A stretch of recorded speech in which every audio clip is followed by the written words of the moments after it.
retrouve aujourd'hui pour une vidéo en rapport avec mon matériel pour l'aquarelle. Alors je ne vais pas vous faire qu'une vidéo, je vais vous faire des petites vidéos, enfin j'espère qu'elle ne sera pas trop longue, en divisant un petit peu le matériel. Et aujourd'hui je vais commencer par vous présenter mes pinceaux. Alors j'ai pris des notes dans mon petit carnet que ma fille m'avait offert une fois à la fête des mères. C'est là-dedans que je prépare notamment mes différents projets parce qu'en fait, comme je vois dans beaucoup de commentaires ou de vidéos, il y a beaucoup de types de pinceaux différents. Les gens qui débutent sont tout à fait perdus et je vous rassure, je ne suis pas débutante, mais je suis également perdue parce que les fabricants sortent différents types de pinceaux, beaucoup plus que quand j'avais débuté l'aquarelle. Et enfin voilà, c'est normal d'être perdu. Alors, un petit mot sur l'aquarelle. Moi, je me suis intéressée à l'aquarelle quand j'étais à la fac. Ça remonte loin, on va éviter de compter d'ailleurs. Et j'avais acheté des pinceaux de la marque Raphaël parce que c'était surtout ceux-là qu'on trouvait dans le magasin de Beaux-Arts où j'allais. Et j'en ai encore. Donc déjà, sachez que oui, c'est un coût, mais c'est un investissement très rentable. Je vous en reparlerai à la fin de la vidéo. Voilà, pour ceux qui hésitent à passer le cap. Et j'ai un petit peu fait de l'aquarelle comme ça. J'avais réussi à faire un stage en pleine nature. Bon, j'étais un petit peu déçue, forcément, c'était pas idéal. Il y a d'autres créations. En vrai, je suis allée fouiller dans mes archives.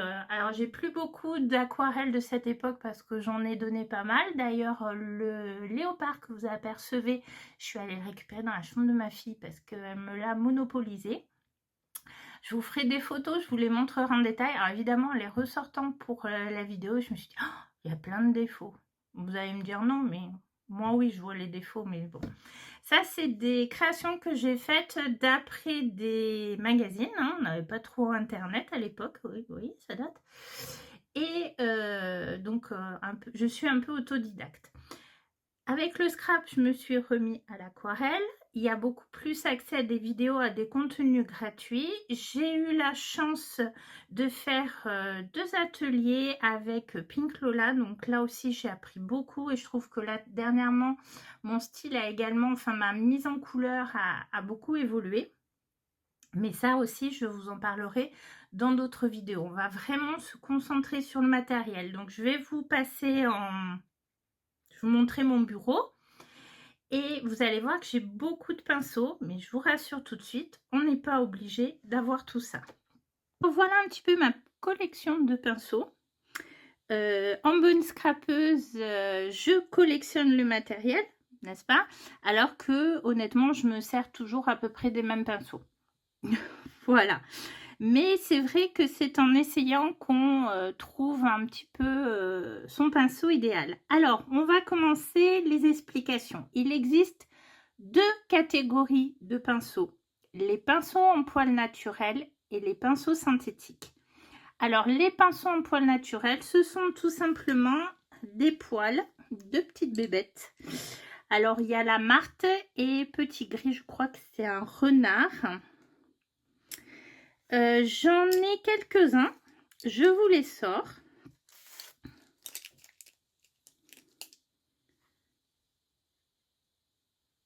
Et je crois qu'il y a celui-là aussi. Ah, j'ai oublié de vérifier. Voilà. Quelle est la différence? D'abord, au départ, c'était ces pinceaux qui étaient plébiscités. Pourquoi? Parce qu'ils ont une très bonne rétention d'eau. Or, on sait que l'eau dans l'aquarelle, c'est le nerf de la guerre. Donc voilà, et puis les premiers pinceaux synthétiques, honnêtement, ils n'étaient pas terribles. Mais maintenant, les marques ont fait énormément de progrès. Alors vous allez me dire, comment distinguer les pinceaux en poils naturels? À moins de les essayer, vous ne pouvez pas. Et encore avec le progrès des pinces sur les synthétiques, voilà.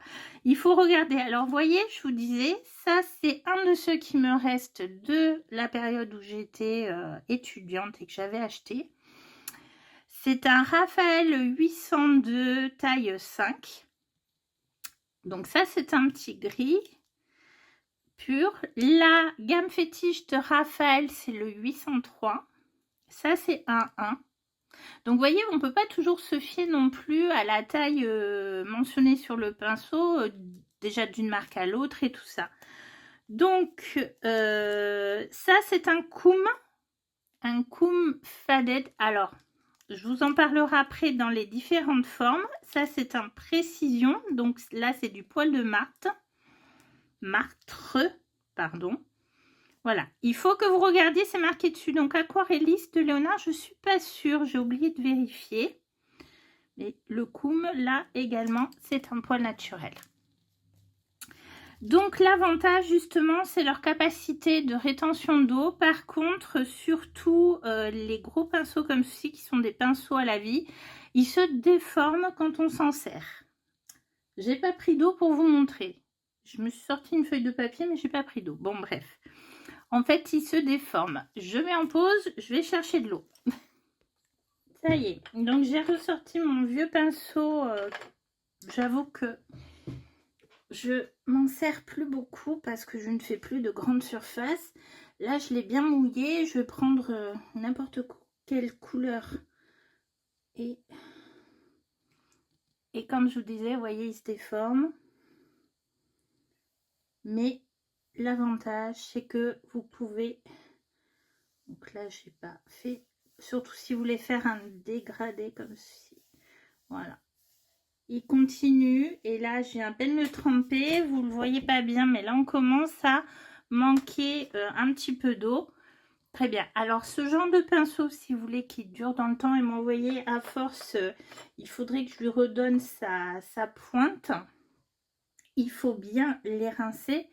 Et quand vous les rangez, il faut reformer la pointe et bien les ranger à plat. Sinon, ils s'abîment. Ça, c'était ma feuille de brouillon pour tous les exemples que j'avais à vous montrer. Sauf que j'ai tout utilisé. Un poil synthétique va... Mais vous voyez, il va manquer d'eau très vite. Alors, vous allez me dire, c'est pas la même taille. Non, en effet, c'est pas la même taille, mais ça veut rien dire. C'est pas toujours la taille qui compte. Quand vous êtes en... Comment dire... Certains artistes ne vont travailler qu'avec ce type de pinceau, des pinceaux très gros, et ils sont capables de vous faire des choses très précises. Les aquarelles que je vous ai montrées derrière, que ce soit je suis pas sûre qu'on aura assez de recul pour que vous puissiez voir en entier, mais que ce soit le léopard, non, on est au max, ou celui-là, je les ai fait uniquement avec le pinceau que je viens de vous montrer. Et c'est un très très grand format, c'est du A3. Ici, c'est un petit peu plus petit. Et vous voyez, regardez, quand vous mouillez bien les fusions des couleurs. Et encore, je vous l'ai dit, il y a plein de défauts dans cette aquarelle. Et puis, bon, elle a un petit peu jauni, mais ça, c'est le papier. Moi, j'adorais faire les aquarelles de neige parce que je trouve ça super facile à faire. En fait, la neige, vous mettez sur tous les ombres. Voilà. Mais je l'ai fait uniquement avec ce pinceau quand il était jeune, en forme, etc. Voilà. Donc, ce n'est pas une question de taille, c'est une question de capacité. Donc, vous avez, je vous ai montré mes pinceaux en poil naturel. Vous en avez de plusieurs formes. Ça n'a rien à voir avec le fait que ce ne sont pas tous des pinceaux à la vie. Je vous parlerai justement de leur rôle à chacun, ne vous inquiétez pas, juste après. Évidemment, poil naturel, comme je vous l'ai dit, ça vient d'une pauvre, d'un animal. De nos jours, on essaye d'éviter de martyriser les animaux. Alors, je ne sais pas comment ils les récoltent, hein. Voilà. Et du coup, les fabricants ont commencé à beaucoup travailler sur les poils synthétiques et ils ont réussi à faire des gammes en poils synthétiques qui rivalisent pas mal avec les pinceaux en poils naturels. Je pense notamment au Raphaël Stradivarius, c'est le cas de celui-ci. Donc, il s'appelle Stradivarius. Et il y a marqué imitation Kolinsky. En fait, les Kolinsky, c'est des poils naturels. Je crois que c'est le nom de l'animal à l'origine. Et là, c'est une imitation, c'est un poil synthétique. Donc, si vous voulez sauver la faune tout en investissement dans des bons pinceaux, vous avez maintenant dans les synthétiques de belles catégories de pinceaux. On commence par les pinceaux à la vie. Ce sont des pinceaux plus ou moins gros qui ont souvent cette forme un petit peu dodue de plumes, hein, de poils, mais qui sont surtout reconnaissables à la virole en métal qui les ferme. C'est comme ça que vous reconnaissez un pinceau à la vie en fait. Voilà. Ces pinceaux, ils sont parfaits pour travailler sur de grandes surfaces. Vous avez vu ce que j'ai réussi à faire, hein. Et encore, je venais à peine de le tremper. Je n'avais pas pris beaucoup de pigments. J'aurais pu continuer très longtemps. Et même le Raphaël, alors celui-là, le Raphaël Soft Aqua, c'est un poil synthétique. Il existe d'autres tailles. Mais voilà, celui-ci, c'est un pinceau à la vie. Et on peut également peindre uniquement avec cela. Donc, les pinceaux à la vie, ça c'est fait. Moi, j'en ai 3 qui sont tous des Raphaël. 2 en poil naturel, un synthétique. Vous avez cette gamme qui s'appelle de Escoda, la gamme Perla, qui est un poil synthétique. C'est un gros pinceau avec un manche un peu long. Et il peut faire aussi des grandes surfaces. Au début, je l'utilisais beaucoup parce que Marie Bourdon, des Tribulations de Marie, s'en servait, mais j'avoue que maintenant, un petit peu moins. Je suis en train de me rappeler où je les range. Ensuite, deuxième catégorie, nous avons les pinceaux ronds. Alors, ça, c'est des Raphaël. Celui-là. Voilà. Donc, ça, c'est différent. Un Tintoretto, un Raphaël et un autre Raphaël. Voilà. Vous voyez que même dans une seule marque, il y a différentes sortes. Alors, est-ce que vous allez réussir à voir? Je ne vois pas. Je suis trop précis. Voilà, je ne vois pas s'il fait la mise au point. Les pinceaux ronds, c'est très bien pour venir commencer à mettre en couleur, par exemple, des personnages, des tampons, etc. Vous avez là encore différentes tailles. Et c'est pas parce que vous allez prendre, donc ici c'est une taille 6 de Raphaël gamme Stradivarius.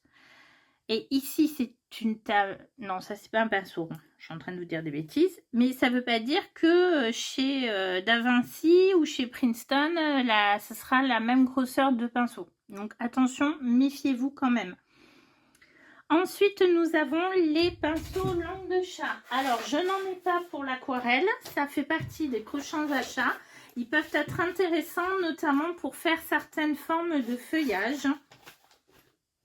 Je vais vous montrer à quoi ressemble une langue de chat. C'est des pinceaux pour l'acrylique qui viennent Monali. Hein, c'est une marque de Cultura. Voilà, c'est une forme langue de chat ou ovale. C'est aussi ce que vous pouvez lire dans les magasins de Beaux-Arts. On a après le pinceau traceur. Celui-ci, donc c'est un Koum, il est très fin. Permet de faire des effets très fins. Alors j'essaye de vous trouver un exemple. Vous voyez comme ici, pour les feuillages ou si vous voulez faire vraiment de la précision, mais ils sont quand même fins, ils sont très longs. Celui-ci est un poil naturel, donc il ne va pas être aussi nerveux. Quand je veux faire la précision, mais même avec mes feuillages, j'ai utilisé le Raphaël Stravinsky pointe fine. Voilà. Donc un pinceau traceur, c'est un pinceau pointe fine ou qui s'appelle traceur tout simplement. Je ne vous ai pas perdu, j'espère. N'hésitez pas à faire pause pour prendre des notes et puis je vous rassure, j'ai trouvé une vidéo vraiment super de Enjoy la Môme. Je ne sais pas si vous connaissez cet aquarelliste qui fait des vidéos. Je vous mettrai le lien en descriptif. Franchement, sa vidéo, en plus, elle vous fait des exemples au fur et à mesure. Elle est parfaite. Après, nous avons les traînards. Alors, les traînards, j'ai testé ça avec Pink Lola. Et il en existe dans différentes marques. Il en existe chez Raphaël dans la gamme Stradivarius, donc en poil synthétique. Et il existe le Koum. Alors, vous allez me dire, mais Julia, t'as dit que la virole, oui. La virole, on peut la retrouver aussi dans les poils synthétiques. Voilà. Celui-là, dans les poils synthétiques, moi. Dans autre chose que les pinceaux à la vie, mais bon, en général, celui-là, comment vous dire... Où est-ce que j'ai mon exemple? Permet de faire ce style de feuillage. Alors là, dans l'exemple que je vous montre, je pense au vu des restes de blanc, c'est que je le faisais avec le traînard de chez Raphaël.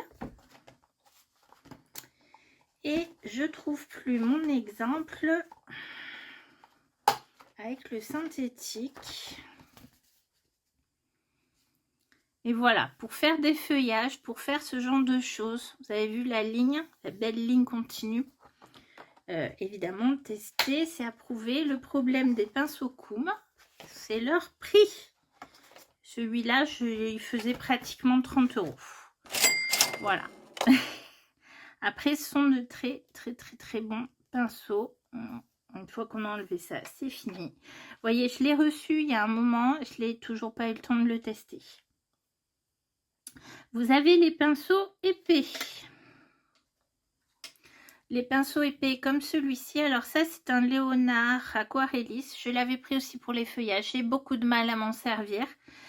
Pareil, c'était pour faire des feuillages de Princeton parce que je voyais certaines aquarellistes faire ça. Ouf, les doigts dans le nez. Et j'essaierai de vous mettre en incrustation des exemples, même s'ils ne sont pas de moi. Probablement pas de moi. Et en fait, il est très difficile et paradoxalement, il ne retient pas autant l'eau que le même type de pinceau de chez Léonard, toujours gamme Stradivarius. On les a testés avec le monsieur des Senneliers et Manuela. Et effectivement, celui de Raphaël est plus nerveux. Vous sentez un jour l'achat venir. Je pense que lui, je le revendrai. Autant le laisser à quelqu'un qui... chez qui ça fonctionnera. Et puis, si je vous ai toujours pas perdu, nous avons les splatters. Ce sont ces grands pinceaux plats. Alors, celui-ci, c'est un de chez Cultura qui, je crois, à l'origine, n'était même pas pour l'aquarelle. C'est vraiment un bas de gamme. Moi, je m'en sers surtout pour mouiller ma feuille quand je veux travailler en mouillé sur mouillé. Juste pour passer l'eau. Mais en fait, avec des splatters, on peut aussi faire des exemples. Vous le verrez sur la vidéo de Enjoy la Môme. Donc ça aussi, ça fait partie des investissements que je ferai, mais moins prioritaires que la langue de chat, je pense. Donc, si vous voulez, dans un premier temps, vous en servir surtout pour mouiller votre fond de page, vous n'êtes pas obligé d'investir dans un très bon matériel. On a le pinceau éventail. Bon, alors lui, je pense qu'il n'est pas de super qualité. Hein. C'est censé nous permettre de faire des... Comment dire, je sais plus où est mon exemple. Des feuillages, sauf que moi, j'ai beaucoup de mal à le faire. Alors... Non. Je l'ai trouvé avant de vous sortir. Voilà. Non. Franchement, il peut faire des effets intéressants, mais il est là. Hein, je l'ai. Un jour, je m'en servirai plus, mais pour l'instant, non. Et puis, on a les pinceaux à réservoir d'eau que beaucoup connaissent, qui sont des poils synthétiques, bien entendu. Vous en avez qui ont différentes tailles. Vous voyez, là, c'est un petit... Et ici, il est où le grand? Voilà. Alors moi, honnêtement, faire de l'aquarelle avec ces pinceaux, j'ai l'impression de faire un sacrilège. Je m'en sers si je veux utiliser mes Distress Oxyde, même si je peux utiliser mes Distress avec des vrais pinceaux aquarelles. Je m'en sers pour les crayons aquarellables. Même chose, je peux aussi utiliser mes pinceaux aquarelles avec les pinceaux aquarellables, ce n'est pas un problème. Mais bon, certains aquarellistes s'en servent quand ils vont peindre dans la nature parce que bah, du coup, ils ont à la fois l'eau et le pinceau, mais bon. Ce n'est pas très évident de contrôler la capacité d'eau par rapport à un pinceau qu'on va tremper dans un pot. Mais ça viendra dans une autre vidéo, une autre technique. Donc là, je vous ai fait un éventail des différentes formes de pinceaux. Et je vous dirai à la fin vraiment ce qui est indispensable quand on débute. Parce que moi, j'ai tout ça. Mais honnêtement, je me sers de qui? De lui, le Soft Aqua. Des 2 Stradivarius qui sont ici. Voilà. Et un peu en ce moment du traînard de Koum parce que je suis dans des feuillages très fins. Mais comme c'est un nouveau pinceau, je ne le maîtrise pas encore très bien. Donc voilà. C'est vraiment ce que j'utilise tout le temps. Mais bon, je vous l'ai dit. Une scrapeuse collectionne les pinceaux. Ce que je vous conseille quand vous débutez, vous n'avez pas besoin de beaucoup de pinceaux. Un pinceau à la vie. Les Raphaël Soft Aqua, surtout le Soft Aqua 3.0, est plébiscité par plein de monde, même par des grands aquarellistes. Ensuite, il vous faut un pinceau rond de taille, je dirais, intermédiaire.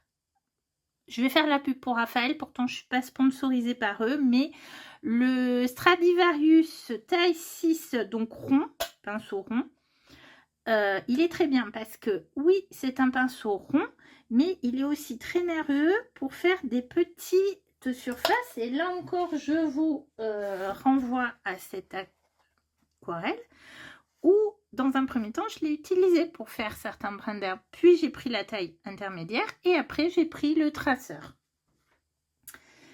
Ensuite, il vous faut un pinceau de précision, ou en tout cas un petit. Moi, celui que j'aime bien prendre, c'est toujours un Raphaël Stradivarius taille 2. Attention, ces pinceaux ne retiennent pas beaucoup l'eau. Il est pas mal, mais c'est vrai que ça va pas du tout être la même façon de travailler qu'avec les autres. Lui, c'est également, vous voyez, un petit pinceau, mais c'est un poil naturel, il est moins nerveux. Donc lui, on voit que je m'en sers beaucoup. Il faudrait que je pense à refaire sa pointe plus souvent. Et des fois, le fait qu'il soit plat, je m'en sers. Et il va être, vous voyez, ou pas. Même force d'appui, il y a plus de résistance. C'est la différence des fois. Alors, pas forcément entre poils naturels et poils synthétiques, mais ça joue. Donc, quand vous voulez faire vraiment une mise en couleur de tampons qui sont un petit peu plus petits, là, je vous révèle quelque chose qui n'a pas été encore mis sur la chaîne de la Fée du Scrap. C'est très, très intéressant. Et puis, je dirais un splatter. Donc là, c'est un autre splatter pour couvrir les grandes surfaces. Si vous commencez par ça, déjà, c'est un très bon début. Pas besoin de plus. Ensuite, si vous avez l'occasion de rencontrer d'autres personnes, de faire et de tester leur matériel, ou alors d'aller dans les... Des fois, dans certains magasins, on peut tester pour savoir. C'est une bonne façon de faire. Deuxième chose, quand vous débutez, investissez de suite dans du bon matériel. Je sais que les prix font peur, mais si vous commencez par prendre du papier d'action, des pinceaux d'action ou vraiment des bas de gamme, même les monalites de Cultura, vous allez vous décourager. En fait, vous allez galérer, vous n'obtiendrez pas le résultat que vous espérez ou comme le modèle. Alors forcément, quand on débute, on n'obtient pas le résultat du modèle, à moins d'être un génie de la peinture qui s'ignore. Mais personne n'obtient le même résultat. Ça demande du travail. Sauf qu'en fait, votre matériel déjà va vous bloquer parce que le jour où vous passez sur un bon matériel, du bon matos, là, vous verrez la différence. Mais vous pouvez peut-être passer des années à vous décourager pour rien. Donc, investissez dans du bon matériel, profitez de Noël, des anniversaires, profitez des soldes si vraiment. Mais sachez que de toute façon, c'est pas forcément très cher. Vous avez dans cette gamme Stradivarius, ça varie de 6 ou 8 euros à un petit peu plus. Forcément, les Soft Aqua, ce sont des très bons rapports qualité-prix. Voilà, moi je recommande beaucoup Raphaël. Les Tintoretto sont encore moins chers, mais je suis un petit peu moins fan de leur entrée de gamme, même si elles font bien l'affaire. Quand vous allez passer forcément chez Léonard, chez Da Vinci, même chez Princeton, Princeton peut-être moins, mais déjà chez Léonard c'est du haut de gamme. Chez Koum c'est du haut de gamme. Vous pouvez avoir des pinceaux qui coûtent 50 euros. Là, je vous avoue que c'est un investissement, on y réfléchit longtemps. Mais, regardez, à l'époque, je l'avais payé, je sais plus, c'est en francs, ça date, mais je l'avais payé peut-être l'équivalent de 15 ou 20 euros, ou peut-être même moins. Je l'ai toujours. Vous en prenez soin, vous l'aurez toujours. Donc, l'investissement, il est très, très vite rentabilisé. Commencez par prendre du bon matériel, une bonne marque. Prenez pas du Action, prenez pas des trucs encore moins AliExpress, Temu ou autre. Vous allez forcément vous décourager. Donc voilà, c'était mes conseils pour débuter, c'est-à-dire prendre du bon matériel d'emblée. Ne prenez pas forcément du très haut de gamme parce que vous allez, voilà. Mais vous avez des marques avec un bon rapport qualité-prix. Pas besoin d'énormément de pinceaux au départ, et puis au fur et à mesure vous allez tester. Des fois vous allez acheter des pinceaux que finalement vous allez dire oh j'ai acheté et finalement je m'en sers pas. Bah oui, c'est comme ça, c'est comme les collections de tampons qu'on a et on ne sert pas de tout. Je vous ai beaucoup parlé de Raphaël parce que c'était ma marque que j'ai connue en débutant, donc c'est un petit peu pas ma Madeleine de Proust, mais sentimentalement, voilà, j'y suis attachée. C'est une marque française. Ce sont des pinceaux de qualité, de bon rapport qualité-prix qui sont faits à la main. Si on veut aussi continuer à être chauvin, j'ai des coups mains, c'est pas du tout français, mais bon, si on veut être chauvin, les Léonard, là on passe à une catégorie encore au-dessus. C'est une vieille marque qui est fabriquée à Saint-Brieuc. Quand je vous dis vieille marque, elle date de 1779. Donc il y a vraiment un savoir-faire. Là aussi, des pinceaux faits à la main. Allez voir leur site, c'est assez impressionnant. Voilà, là vous êtes plus dans du haut de gamme. Les Raphaël et surtout leur gamme Stradivarius, franchement, elles sont bluffantes. Les Soft Aqua, vous avez à la fois les Lavis. Là, c'est un 3,0, mais il y a d'autres tailles au-dessus, si vous voulez. Et puis, ils ont des ronds, ils ont tout un tas d'autres formes. Et bien là, franchement, c'est un bon rapport qualité-prix si vous voulez débuter. Bon, et bien écoutez, cette petite vidéo, je vais la clôturer ici. J'espère au montage qu'elle ne sera pas trop longue. J'espère vous avoir apporté quelques explications. Moi, c'est mes habitudes, mes envies. Après, c'est personnel, un pinceau. Tout dépend avec quoi vous avez commencé. Tout dépend ce que vous avez essayé. J'ai bien aimé le Koum quand Pink Lola nous avait fait essayer les traînards, le Koum taille 6. Des copines ont préféré le taille 4. C'est une question d'essai. On n'a pas les mêmes gestes, on n'a pas les mêmes affinités, etc. Donc, si vous avez l'occasion d'essayer, faites-le. Faites-le, empruntez à des personnes si vous en connaissez. Et puis sinon, vous aurez investi, ce n'est jamais totalement perdu. Et bien, si cette petite vidéo vous a plu, n'oubliez pas le pouce en l'air. Si vous voulez que je continue à vous présenter, à vous expliquer le matériel comme ça, ou si vous avez des questions, bien sûr, posez-les en commentaire, dites-le moi. Et puis, on se retrouve bientôt, soit pour une autre vidéo matérielle, soit pour de nouvelles créations. Au revoir.